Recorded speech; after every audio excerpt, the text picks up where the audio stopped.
Random flights are not accidental. My name is Michael. I'm 31. I'm an ordinary person. I work as a prod manager in London. I love coffee in the morning. I hate Mondays and fly to work more often than I would like. This story started at the airport. On the day I missed my flight. I've never been late. But that day, everything went wrong. The alarm clock didn't go off, there was no hot water in the shower, and even the taxi got stuck in a traffic jam. When I reached the gate, it was already closed. I sat down on the bench, irritated and angry, opened the laptop to at least work, and then something strange started. "You're not missing much, trust me," a voice sounded nearby. I looked up and a girl was sitting next to me. Light blonde hair, a slight smile, a backpack with a sewn dinosaur. "I'm sorry?" I asked. "That flight to Munich. I was on it last week. Turbulence for 2 hours straight. You're better off here?"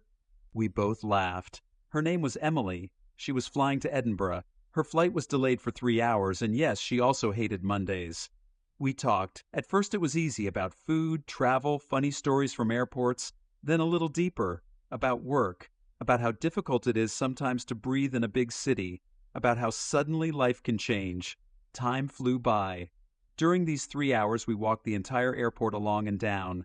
We drank 2 lattes, shared headphones, listened to half of the Coldplay album, and even were silent, calm down, no tension, as if they had known each other for a long time.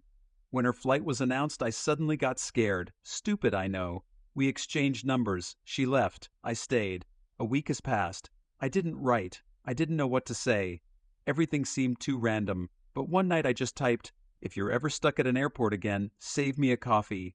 She answered in a minute, "Only if it's with oat milk." A year has passed since then. We were a case meeting at the airport, and now we live together in Edinburgh. And yes, it all started with a missed flight and the wrong coffee. A letter I shouldn't have received. My name is James. I'm 35. I work as a literature teacher at a college in Bristol. I live quietly, books, morning coffee, rare trips to my parents in the village, evening walks.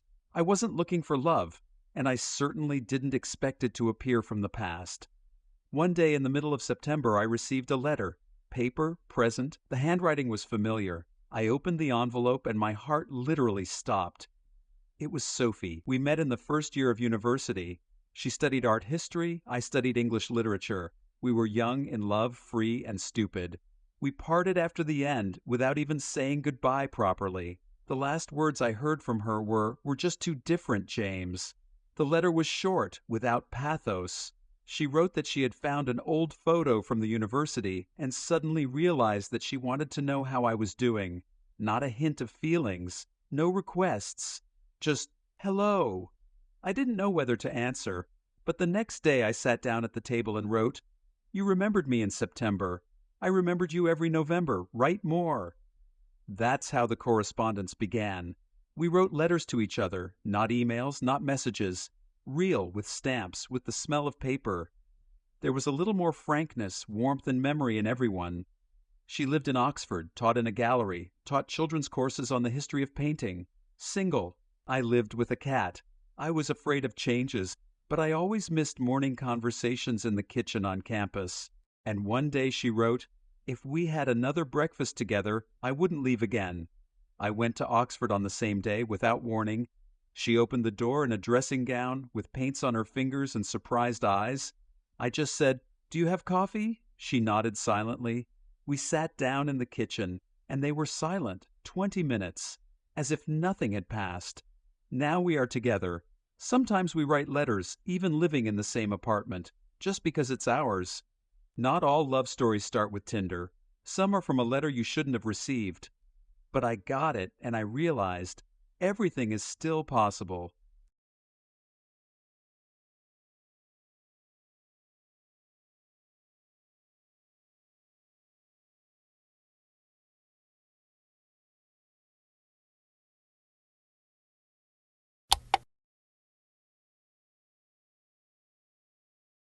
Five evenings in Rome. My name is Oliver. I'm 29. I came to Rome for 5 days alone. Not because I dreamed so. I just wanted to run away. From burnt-out work, unsuccessful relationships, and himself. I got lost on the third day. a real beautiful delusion among the alleys of Trastevere to the noise of fountains, the smell of coffee, and conversation, which I did not understand. And suddenly he heard, "You look completely lost." I turn around. In front of me is a girl with a short haircut, in a red skirt and with a smile, in which there was something very simple. "I guess I am," I squeezed out. She was from Ireland. Maeve? She came alone too.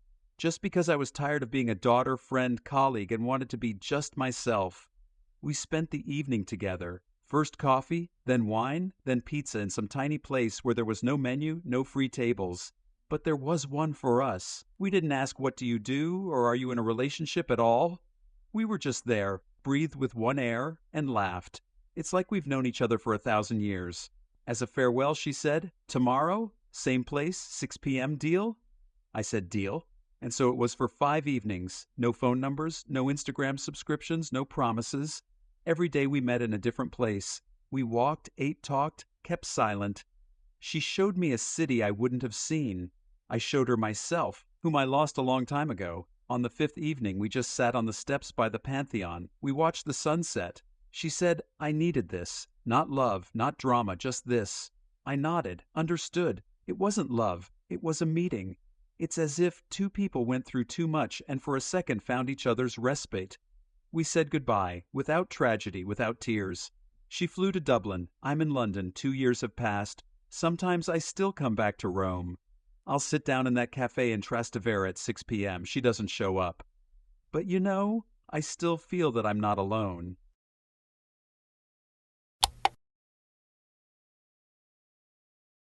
Just a neighbor. My name is Ethan. I'm 33. I moved to a new apartment in winter. The most common move is boxes, pizza on the floor, the internet doesn't work. I wasn't looking for anything but silence and normal heating. 2 days later, I heard a knock on the door for the first time. "Hi, I'm Lily. I live next door. I think your Wi-Fi is interfering with mine." She had her hair gathered, a mug with the inscription, "Today is not the day," in her hands, and a look that clearly said, "I don't like strangers, but honesty is more important." I tried to explain that I was on you with the technique, but I helped set up the router. We talked for about 5 minutes, awkward, dry, but she smiled goodbye, and something in that smile was delayed. We hardly communicated for the next few weeks. Sometimes we greeted in the corridor, sometimes we crossed paths at the garbage cans, nothing special.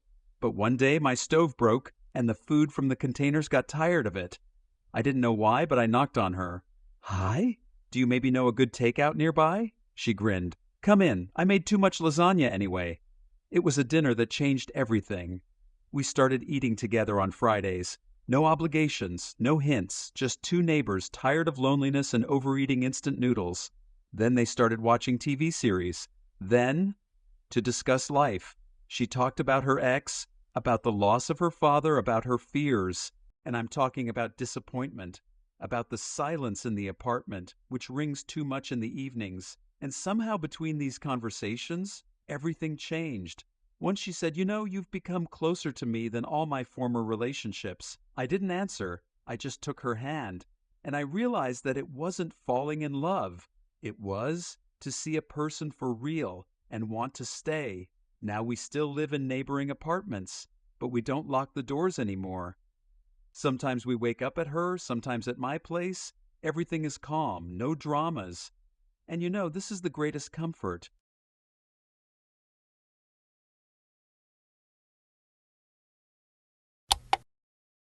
When the train leaves. My name is Nathan, I'm 36, and I'm one of those who once ruined everything with my own hands. We were together with Claire for 4 years. She is a journalist, lively, fast, straightforward. I'm an architect, always in myself. We were very different, but for some reason, together. She reminded me of summer. Everything with her was always either bright or too loud. She couldn't a little bit. Only honestly, only to the end. And I kept trying to leave a spare exit. When she said, "Do you see the future with me?" I answered, "I don't know. I don't guess so far." When she offered to move in with me, I said, "Let's take our time." I thought I was just cautious, and she was just tired of waiting. One day she left. No scandal, no hysterics. I just put the key on the table. "I love you, but I need to be with someone who is not afraid of it." And she left, and I stayed, too proud to run after her, too stubborn to write. A year has passed. I saw her once in the subway. She was laughing with someone. It's just as bright. Past. I understood. Yes, I was a stop for her. And for me, it was the destination that I overslept. And so in March, I went to Paris for an exhibition. At the Gare du Nord station, I saw a girl with a red scarf standing by the machine guns.